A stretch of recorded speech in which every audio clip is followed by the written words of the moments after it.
NFL media is at an all-time low. The jersey. This ties to one Shador Sanders. So who is your favorite ref?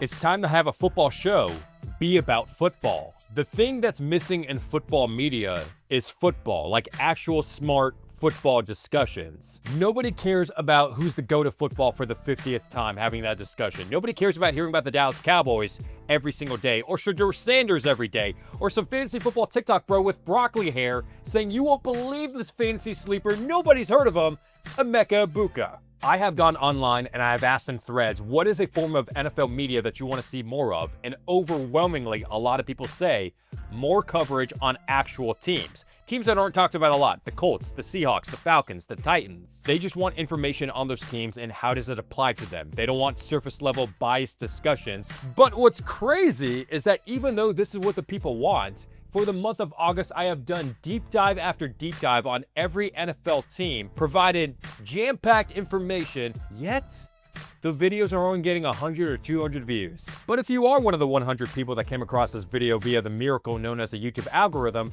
hit that subscribe button so you can stay notified when this video comes out every week. A 32-team deep dive video on what's going on with each team. There's timestamps involved so you can skip around to your favorite team. Just straight facts, straight journalism. We're bringing back to football. I'm done venting. Let's get into the video. We're going to go matchup by matchup for week 1, and then with each matchup, we're going to talk about each team individually. So starting off with the season opener that happened last night between the Eagles and the Cowboys. The Eagles won 24-20. The big story, Jalen Carter getting ejected, spitting on Dak Prescott. There was a second spitter involved, Dak Prescott, new angle. He was seen spitting in the direction of Jalen Carter, but however you want to frame it, Carter was the one that was ultimately ejected, and that took a big hit to the Eagles defense, especially in the first 2 drives for the Cowboys. Let's first talk about the Cowboys, and then we'll get into the Eagles. So the Cowboys, first 2 drives, no huddle offense. CeeDee Lamb was involved. George Pickens, they got him involved. I think it was the first pass of the game. Javonte Williams, 2 straight touchdowns, 2 straight drives. First half was great. Second half, I don't know what happened. Maybe there's a halftime adjustment on the Eagles' end. The lightning delay might have thrown things off. I mean, week 1 is a rusty performance for all teams, just naturally. You're just trying to get back into the swing of things. So this offense should be better moving forward, but the drop by CeeDee Lamb, that was crucial. Defensively for the Cowboys, Trayvon Diggs played much better than people expected. People thought that he was going to be on a pitch count. People thought he was going to be limited because he was dealing with a knee issue all throughout training camp. That was not the issue. A.J. Brown only had 1 catch in that game, and it wasn't until 58 minutes in that game that he had his first catch. So on the perimeter, they played really well. Underneath, front 7, Sam Williams fills in for the loss of Micah Parsons, his first career start. Donovan Ezaraku, the defensive end, the rookie that they drafted, gave up a big run to Saquon Barkley. Again, a lot of people are rusty week 1. They're trying to get in the swing of things, so they should be better moving forward. And then some random Cowboys news before we move on to the Eagles. Hunter Lepke, their fullback, they signed to a 2-year, $7.5 million extension. Deron Bland, opposite of Trayvon Diggs, really good corner. 4-year, $92 million extension. And then Brian Schottenheimer says that Tyler Smith, who is part of that great wall of Tyler on that offensive line, could be the next guy in line for a big contract extension. Now, moving on to the Philadelphia Eagles, their performance last night. Offensively, Jalen looked good. Saquon took him a little bit of time before he got into the swing of things. Wasn't his old Saquon self, but he actually had a pretty good game. And then offensively, I will say on that offensive line, Tyler Steen, who's filling in for Mekhi Becton, who left a free agency for the LA Chargers. Steen actually looked pretty good. He actually provided a big touchdown block for Saquon Barkley. Defensively, Jalen Carter, big hit, obviously. They struggled a bit early on in the first half. In the second half, they turned things around. They were fine. Moro Ojomo, who was a starting defensive end on a 3-4, he seems like he was playing really well. And then Byron Young, he had his moments. Sometimes he struggled. Sometimes he did really well. So filled in nicely, and that loss of Jalen Carter wasn't too big of a deal with them picking up that victory. Now, branching out in that front 7, Jahad Campbell, an inside linebacker, their first-round pick from Alabama, looked really, really good. I think he was the cause of that forced fumble that Quinyon Mitchell picked up. And then a random news note before we move on, Micah Parsons was being discussed as a potential trade candidate. Jerry Jones shut that thing down quick, was like, we are not trading Parsons to a division rival, but he would have filled in perfectly in a 3-4 defense. And then to the Brazil game between the Chiefs and the Chargers. If you guys are watching this on Friday when this video drops, this game hasn't happened yet. The Chiefs wide receivers need to step up. So we've got Hollywood Brown and Xavier Worthy as the top 2 guys. Tyquan Thornton, so he's been playing with the ones in training camp, played with Mahomes in the preseason, has looked great. So he could be someone that could be filling in as that wide receiver 3. Jalen Royals is going to be inactive. Now, Brashad Smith, a running back on the Chiefs, could be utilized in that Jerick McKinnon kind of role. So Elijah Mitchell in the offseason was being talked about as being that running back 3 that Andy Reid wanted to use, Matt Nagy did, as that Jerick McKinnon. Now that Brashad Smith is stepping up, has looked great in camp, he could be surpassing Elijah Mitchell on the depth chart, and maybe even Kareem Hunt on the depth chart as well. So Pacheco's the number 1 guy, number 2 guy, could be Brashad Smith, could be Kareem Hunt. For the Chargers, not much news to talk about except that Amarian Hampton, the rookie first-round running back, will be the confirmed starter for this game in Brazil. Najee Harris has been practicing in full, and he'll be getting in some work as well. I'm not saying that Harris is going to be starting over Hampton, is going to have a bigger role than him, but it will be a 1-2 punch, 1A, 1B. And then over to Sunday's slate of games between the Miami Dolphins and the Indianapolis Colts. Starting off first with the Dolphins. A 5th-round rookie, Jason Marshall Jr., is going to be starting as the slot cornerback for the Dolphins. That could be big news for maybe Josh Downs. Devon Achane, his calf issue doesn't seem like it's an issue. He was dealing with something in the preseason. Mike McDaniel says he's fine.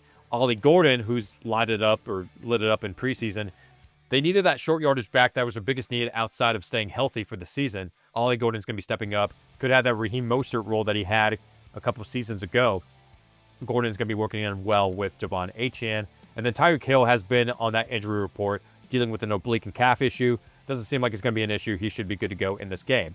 Now to the Indianapolis Colts. Anthony Walker was signed to the practice squad. He was with the Colts earlier in his career a few years ago. Now he's a practice squad addition for the Colts. Juju Bretz, their promising cornerback that they drafted in the 2nd round a couple years ago, he's been released. Now he's with the Miami Dolphins. We don't expect Bretz to have a role with the Dolphins, not at least early on. He's still getting acclimated. It was between Brents and Jalen Jones on who's going to be that starting cornerback for the Colts. It seems like it's going to go to the guy that started 17 games last season at corner, and that is Jalen Jones. Now, I will say the Colts' defense last year was bottom 5. They gave up a lot of yards. They were ranked 29th. Is Jalen Jones really the long-term solution for the future? They added Charvarius Ward to help out with that. To the Steelers and the Jets, we have a revenge game looming for Aaron Rodgers. Oh, by the way, did I mention that this is a double revenge game? Justin Fields versus the Steelers. So the 2 quarterbacks ultimately swap teams. And let's first start off with the Steelers and the notes that's going on with them, the news. Caleb Johnson is listed as the RB3 on the depth chart behind Kenneth Gainwell, who's the RB2, and Jalen Warren, the RB1. Now, Warren just signed a 2-year, $12 million extension. So that just kind of notifies us and locks it in, solidifies that Warren is the guy that the Steelers want to rely on. Caleb Johnson is also going to have a role as well. They're not going to draft him early in April. He doesn't have any sort of role, so he will still be involved. However, Warren, this is his backfield. Robert Woods, he asked and was granted his release by the Steelers. He was moved to the practice squad. Woods ultimately said that he didn't want to do that. Now for the Jets, this is a big loss for them. The first-round guard from a couple seasons ago, Elijah Vera Tucker, he tore his triceps in practice and one-on-one drills. He's going to be out for the season. That is a big loss for a team that is run-heavy. Aaron Glenn wants to implement a run-heavy offense. Breece Hall and Braylon Allen are going to be mixing in back and forth. But Elijah Vera Tucker being injured is a big loss for a team that wants to be run-heavy. Panthers and Jaguars, 2 teams actually, I will say this, that are better than you may think. So 2 offensive coordinators in back-to-back seasons for the Tampa Bay Buccaneers. They moved on to coach their own respective teams. Starting with the Panthers and their news, I thought this was really interesting. The Panthers actually considered Micah Parsons. They actually wanted to trade for him, but they weren't willing to give up Derek Brown. So Kenny Clark and 2 first-round picks is what the Cowboys acquired for Micah Parsons from the Packers. It seems like it was kind of the same deal for the Panthers. They want the big defensive tackle, the nose tackle, and Derek Brown, but they don't want to give him up. Rightfully so. Derek Brown, very underrated, in my opinion. One of the top 5 defensive tackles in the league. Jalen Coker is being placed on injured reserve with a quad injury.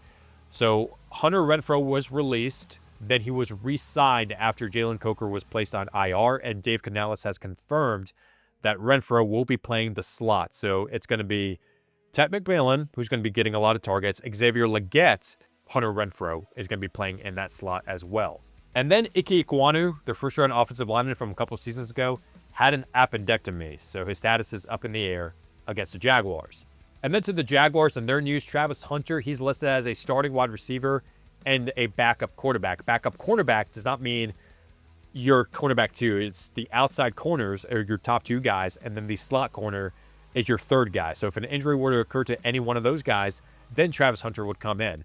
Maybe not so much in the slot, maybe more so on the outside, because that's where Hunter really excels at. Cohen has beat the drum all offseason, has said that he wants Hunter to play more offense than defense. So Brian Thomas Jr. is going to be the starting wide receiver 1.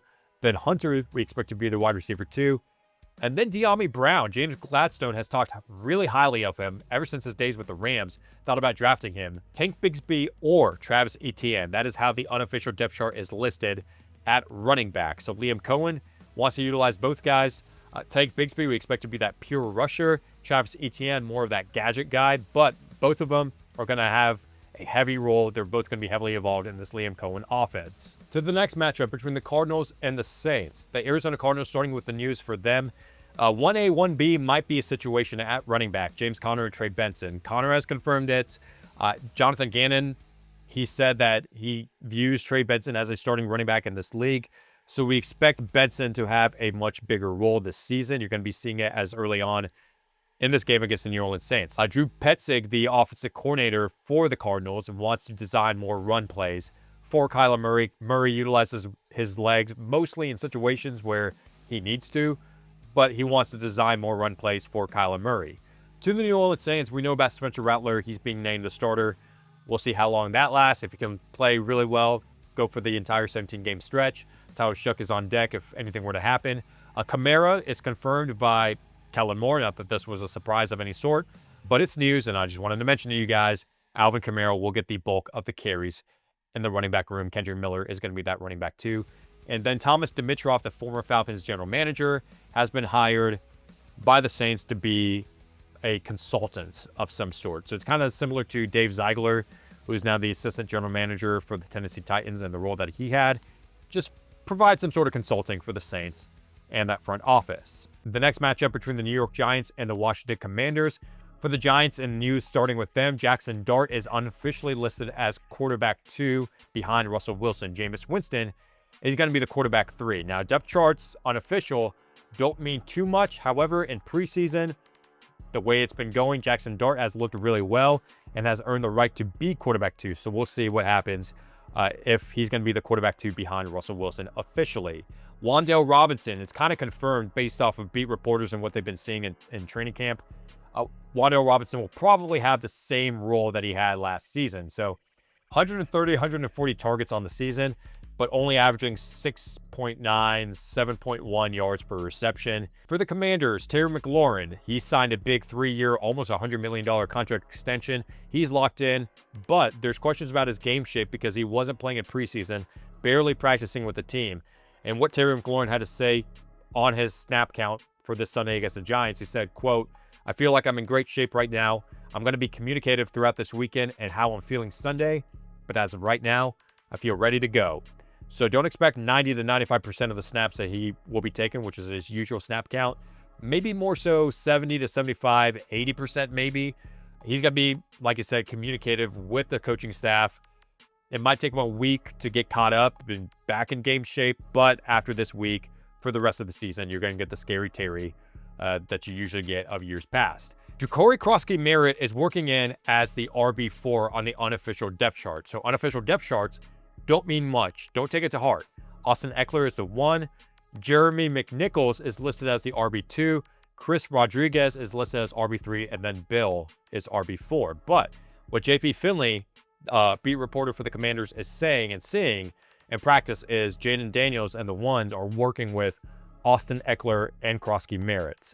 And then the 2s, it is Chris Rodriguez and McNichols. So Krosky-Merritt eventually will be that running back 2 behind Austin Eckler, but Eckler is slated to start this weekend as the running back 1. The Tampa Bay Buccaneers versus the Atlanta Falcons. The Bucs, Luke Gedeke signs a 4-year, $90 million extension, solidified that offensive line. Good signing by Jason Light. Chris Godwin, their star wide receiver, dislocated ankle. At first, Todd Bowles said that he's going to be returning somewhere between weeks 2 and week 5. Now Jason Light, the general manager, is saying, oh yeah, it's going to be week 5. Don't expect anything earlier than that. Maybe after week 5 as well. So if the window is week 5, why not put him on that PUP list? And then you get to have another roster spot for at least 4 weeks. Well, the strategy behind that is Chris Godwin, if he was placed on that PUP list, he would be kind of limited on what he can do practice-wise with the team.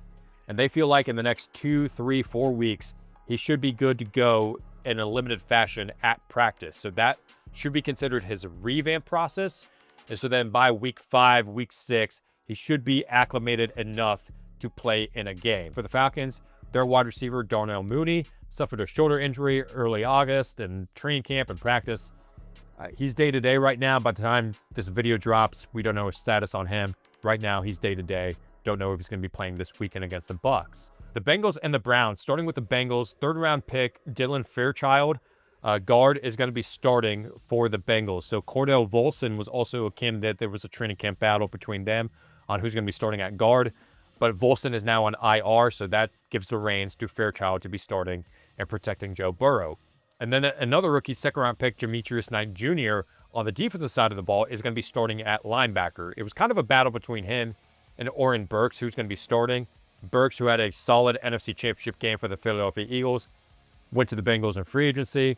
But Demetrius Knight seems like he's going to be the starter. Oren Burks working in here and there. For the Cleveland Browns, Joe Flacco is the QB1, Dylan Gabriel is the QB2, and then Shedeur Sanders is the QB3. No surprising news there, but in case you guys were out of the loop on what the depth chart looks like, that is the order. Then Tommy Rees, the offensive coordinator for the Browns, who was brought in after Ken Dorsey was let go, came from Notre Dame, where he simultaneously featured Michael Mayer and Tommy Tremble, 2 tight ends. Harold Fannin, as he was utilized in camp and OTAs and in the preseason, was on the field alongside David Njoku. So expect Njoku and Fannin to both have a role. Could Fannin be the slot receiver? Could they utilize 12 personnel? Remains to be seen, but Fannin and Njoku both are going to have a role this season. Then to the Las Vegas Raiders and New England Patriots. Starting with the Raiders, it's just going to be wide receiver news. Jacoby Myers, he requested a trade. That was immediately shot down by the Raiders. They were not interested in shopping him. And Myers, he was actually pretty chill about it. He said that he's not going to be detrimental to the team or his teammates. He's going to be loyal. He's going to play the season. He's not going to hold out or anything like that. And then whatever happens, happens. He'll just see what happens mid-season, before the trade deadline or after the season. And then Amari Cooper, who the Raiders signed on August 26th, retired on September 4th. He started his career with the Raiders and ended his career with the Raiders. For the Raiders, or for the Patriots, I should say, wide receiver news, Stephon Diggs tore his ACL with the Texans last year. That was back in October. He seems like he's ready to go. That's 10.5 months removed since he tore his ACL. Doesn't really matter for him. He says the coaching staff could have a different story. They could put him on a pitch count, could limit his snaps. However, he doesn't feel like he's going to be limited. He's going to be playing fully in this game. Demario Douglas could be someone that could emerge as the leading wide receiver for the Patriots as far as targets go. So one reporter that was at practice said that Demario Douglas was a favorite target of Drake May, and he was outpacing everyone in targets, and it wasn't even close.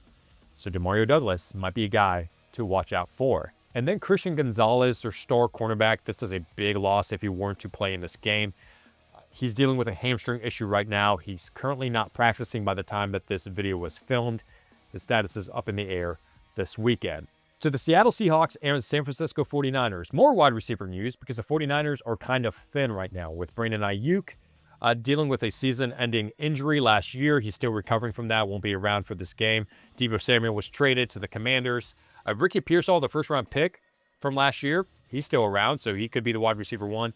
Juwan Jennings, very underrated receiver, had a little bit of a heated debate with the 49ers front office between $7.5 million and $10.5 million. They gave him $3 million in extra incentives just a few days ago. So he should be happy and healthy and ready to play in this game. But besides that, they activated Marquez Valdes-Scantling off the practice squad. Russell Gage could be signed to the practice squad and elevated in time for this game against the Seahawks. That remains to be seen, but they are pretty thin at wide receiver right now. Kendrick Bourne visited the 49ers and the Bills, but he's waiting until after this week to make his decision on who he wants to sign with. For the Seahawks, Abe Lucas, their starting tackle, signed a 3-year, $46 million extension. A very good player for a run-heavy offense. Kenneth Walker and Zach Charbonnet are going to be heavily featured in this offense. Clint Kubiak, the offensive coordinator, loves to utilize the run game. Mike McDonald loves to dominate the time of possession, loves to play solid defense, keep the other opposing team off the field, and just run the ball down their throats. K9, we expect to be the lead back, kind of like James Conner and Trey Benson, 1A, 1B. But Charbonnet should get an increase in role just because of the health issues of Kenneth Walker. If you want to keep him fresh, if you want to keep him healthy, you have to limit his snaps to some sort of capacity and just hand the ball off to Zach Charbonnet. The Tennessee Titans versus the Denver Broncos, the rookie debut for Cam Ward, the #1 overall pick. He has a new weapon that is emerging, and that is Alec Ayamaner, who's going to be the starting wide receiver 2 opposite of Calvin Ridley. So Tyler Lockett that they signed, Van Jefferson that they signed. Those two guys could have competed for that wide receiver 2 spot. It was kind of a gray area. There was really no one that stepped up. But Ayamaner stepped up big, and he's going to be starting opposite of Calvin Ridley. Brian Callahan, who likes to utilize a vertical offense and 11 personnel, who came from the Cincinnati Bengals, likes that philosophy. So expect Cam Ward to throw the ball a lot in the intermediate and deep phases of the game. For the Denver Broncos, Nick Bonito signs a 4-year, $120 million extension. So a breakout player for the Broncos the last 2 seasons, their second-round pick from a couple years ago. He signs an extension in 2023. He had 8 sacks, I believe, and then 24 had 13.5 sacks. And then Peter Schrager, NFL analyst, insider, reporter, whatever you want to call him, says that Bonito is a breakout player that could have an even bigger year in 2025. He is very well connected with all 32 teams, has inside sources within every organization. So whatever Peter Schrager says, best believe that more than likely it's going to happen. At running back, J.K. Dobbins is listed as that RB1. R.J. Harvey is listed as that running back 2. So for Dobbins, a lot of people think he's washed or out of it, injury prone, whatever. I mean, the guy averaged 4.6 yards per carry and had 9 rushing touchdowns last season with the Chargers. Like, he's pretty freaking good. Harvey is going to have a role. Maybe he's a gadget player. Maybe he gets utilized kind of like Kamara with Sean Payton. That remains to be seen. But then at wide receiver, Troy Franklin is going to be that wide receiver 2 opposite of Cortland Sutton. Marvin Mims is going to be working in at the slot. The Detroit Lions versus the Green Bay Packers, starting with the Detroit Lions and their news. C.J. Beathard, quarterback, signs with the practice squad. Offensive coordinator John Morton is non-committal on whether Jahmyr Gibbs and David Montgomery are going to have the same split as they did in the last 2 seasons. So Ben Johnson moves on. It's not his philosophy anymore. He's with the Chicago Bears. John Morton comes in, who I will say in the offseason said that Jahmyr Gibbs is a player that they're going to rely on heavily. So don't expect the same kind of split between Montgomery and Gibbs like in years past. Campbell loves to have those 2 running backs. He loves Montgomery, but don't expect the same level of workload for Montgomery this season. For the Packers, Jayden Reed was dealing with a foot injury all throughout preseason. He was seen in walking boots. It would be a big loss if he doesn't play this weekend against the Lions. Micah Parsons, the newly acquired big star defensive end, he was dealing with a back injury with the Cowboys, but he got traded, so now he's healthy. He's going to be playing. Funny how that happens. But no, he's actually legitimately is dealing with a back injury. He has to potentially get epidurals before each game, L4, L5. And then Daniel Whalen, their punter, signed a contract extension. He averaged 46.1 yards last season, net average. So one of the better punters in the league, in my opinion. The Texans and the Rams are going to be playing this weekend. Christian Kirk, however, may not be. He's dealing with a hamstring issue that could sideline him for at least 2 weeks, maybe longer. They have Jaden Higgins. They have Jalen Knoll, who might be stepping up into that slot role. Jaden Higgins already is expected to be that outside X, even if Christian Kirk was healthy or not. But Jalen Knoll is now expected to be that slot receiver, stepping up the other of the rookie wide receivers that they drafted outside of Jaden Higgins. Davis Mills signs a 1-year, $7 million contract extension to stay as the backup for the Houston Texans. So this is very similar to what Tyson Bagent did signing a contract extension, a 2-year contract extension to stay as the backup to Caleb Williams. You lock in your future, you lock yourself in with the system, get familiar, grow as a player, and you get some good money on top of that. So, I mean, job security, you can't hate it. And then newly acquired safety CJ Gardner-Johnson is expected to play versus the Rams. He was carted off in preseason, or in practice, I should say, in the training camp last month. He seems like he's fine. He's going to be playing this weekend against the Rams. Over to the Rams side of news, Matthew Stafford's back issue that he's been dealing with all throughout the preseason, it seems like he's fine. Sean McVay says they rolled him out last week, 2 weeks ago. He's been practicing, no setbacks. He should be good to go. Blake Corum, the running back 2, could see more carries this season, and it could start with week 1. So Les Snead has been nailing this in the head for the last 2 seasons. He's been saying, Kyren Williams, we don't want him to have this amount of workload, the 330 to 350 touches that he gets every single season.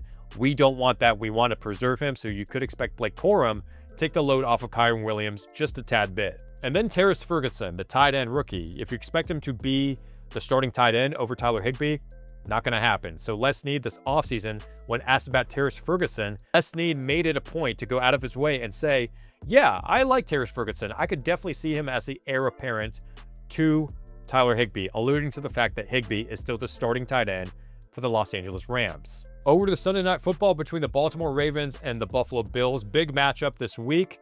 For the Ravens and their side with the news, Isaiah Likely is not expected to play, but is recovering well. When he comes back, he's going to have an immediate role in that offense. He's going to look really, really good. John Harbaugh has said this offseason, his goal is to make Isaiah Likely an all-pro. Mark Andrews' contract is coming to an end after the season. Potentially could be a trade candidate. We don't know before the trade deadline, but Andrews and Likely simultaneously, we expect them to both have big roles in that Ravens offense. And then Tyler Loop, the kicker that's replacing Justin Tucker, has looked really, really good in practice. There was one practice that he made 10 out of 10 field goals, and he made one well above 60 yards. There was also another time that he made a field goal from 68 yards. The kid has a leg. Tyler Loop, watch out for him. For the Buffalo Bills and their news, Matt Prater was signed to the practice squad. Tyler Bass is currently dealing with an injury. Prater could be elevated, could be starting this weekend over Tyler Bass. Gabe Davis returning to Buffalo as well. He was signed to the practice squad for the Bills. And then the last little bit of news from what beat reporters were saying that have attended camp, Dalton Kincaid, the tight end, will not have an increase in playing time compared to last season. It was a debate on, okay, well, he was just dealing with a knee injury. We're going to limit his snaps, things like that. From what people are saying that have attended practice, it's still going to be Joe Brady spreading the ball around a lot. That's what he likes to do. So it's going to be Khalil Shakir, Josh Palmer that they newly signed, Keon Coleman, Dawson Knox, the other tight end as well, and Kincaid is probably more than likely still going to have his same amount of playing time, where it's about 55 to 65% of the offensive snaps he's on the field. And then finally, Monday Night Football between the Minnesota Vikings and the Chicago Bears. Let's start first with the road team, the Minnesota Vikings. Adam Thielen, who was newly acquired by the Vikings from the Panthers, he wants to help out this team a lot. He wants to be loyal to this team that he started his career with, to the area that he grew up in, so much so that he reworked his contract. He would sacrifice $2 million in his base salary and would give up to $4 million in incentives. He wants to help out this team a lot. And then it's pretty much confirmed that Jordan Mason will have a role in this Minnesota Vikings offense as a short yardage back. So second and short, third and short, goal line carries. Mason is going to be pacing the running backs and scoring touchdowns. Aaron Jones is going to be utilized more on third downs, passing situations, things like that. And then to the Chicago Bears and their running back situation, DeAndre Swift is still going to be the starter, going to be utilized in early downs, 2-minute situations, passing downs. But Kyle Monangai, who has been spoken highly of by Ben Johnson, is going to be that short yardage back, goal line back. Not every single time they're going to be switching people out back and forth, but Monangai seems like he's leapfrogged Roschon Johnson, has more of that power element to him, so he could be utilized more in those power situations. And speaking of running backs, DJ Moore has been seen in practice multiple days, multiple times by reporters carrying the ball out of the backfield. So it seems like that Deebo Samuel-esque kind of role Ben Johnson wants to introduce, and it feels like DJ Moore seems like the best option that he has for that role. And then finally, those two tight ends, Colston Loveland and Cole Kmet, Ben Johnson Just like the Browns with Tommy Reese and Njoku and Harold Fannin, could be utilizing both tight ends on the field at the same time in 12 personnels. Colson, we expect to be that 1A. Cole Kmet, don't write him off, is going to be utilized as that 1B. So what'd you think? A football video covering all teams, giving you straight up information and how it applies to that team for that week. Let's get videos like this more prevalent in the NFL YouTube community. Hit that subscribe button, like this video, and leave a comment down below. Thank you guys so much for watching this video. Enjoy the games this weekend, and I'll see you next week.